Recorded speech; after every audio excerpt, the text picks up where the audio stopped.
Hi everyone, it's Paul from Firelight. Today we're going to walk you through an overview of the menu system on the new Firelight FTO 640 scope.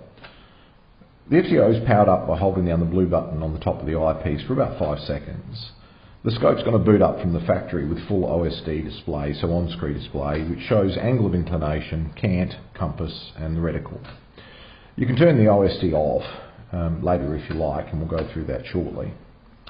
Firstly, you need to focus the ocular eyepiece by rotating the ring on the eyepiece to bring the writing in the display into focus. The focus will be unique for each individual user. Once the text at the bottom of the display is nice and crisp, we now want to focus the front lens so the image viewed is nice and sharp. The front lens is focused for each shooting distance.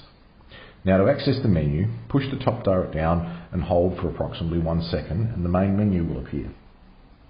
The main menu has 4 fields to choose from: image setting, zeroing, system settings and function menu.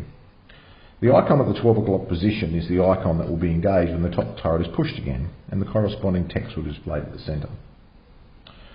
We'll start with some basic image settings, so let's place the icon at 12 o'clock and push the top turret, and this will take you into the image setting sub-menu. It's got 5 options: contrast, brightness, red trigger display, restore to factory settings, and to recover a dead pixel.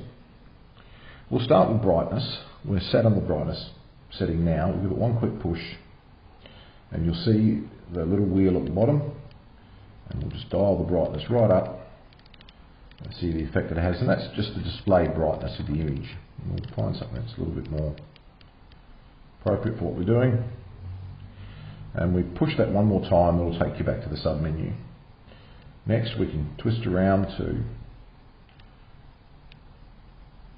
contrast, press the top turret 1 more time and we'll see we've got the contrast turned right up. We can see as we scroll back the image tends to flatten out a little bit. We tend to run moderately high, at least 50% contrast up to 100%. That's about 90s, 80s and 90s, looks pretty good. And we push it 1 more time and it will take us back to the sub menu. If we push it and hold it for 1 second, it will take us out of the menu system and we're back to the beginning as when the scope is turned on. Next we'll go in and explore some of the other menu options. Firstly, let's go into system settings. Oops, we'll try that again.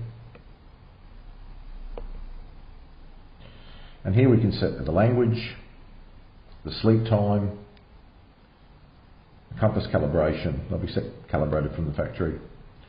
We can turn the speaker on to collect audio when we're doing video recording, to upgrade, do some formatting of the disk inside, overall system information. Now we'll go out of that menu and we'll go back in, and this time we will look at the functions menu. 1 quick push takes us into the function menu. This is where we can turn Wi-Fi on. It's currently on the Wi-Fi position. We give it 1 quick push and we can see the Wi-Fi is in app mode. We rotate the knob to change it, to turn it to off. We'll push it back on, go back out of that feature. We've got auto non-uniform correction. We'll just give that a quick push. We can see auto non-uniform correction is on. If we turn the dial, it will go to off. Turn it again, it goes back to on. We'll leave it on. The next feature is the enhance, which is really a digital detail enhancement. We'll give it 1 quick push. We'll see it's set to max at the moment. As we dial it back, it's approaching more of the raw data from the thermal imager. 0 now. We'll go all the way up to 15, which should sharpen the image up. There we go. Picture in picture, hit the button, rotate the knob, pictures at the top, pictures at the bottom, and back to off. Hotspot tracking. Here we can set hotspot tracking to on or off.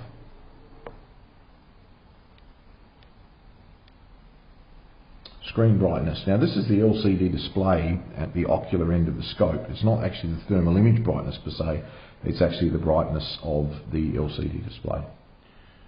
We give it one push, we see we're running at about 60%, twist the knob to jump in increments of 20.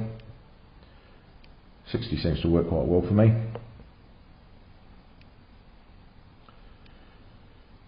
On-screen display. On the screen display is on, click to off. I'll hold the button down for a second and you'll notice that we've just got the simple reticle displayed now. We'll go back into the menu, go back into functions menu, and I think we've covered all the features there.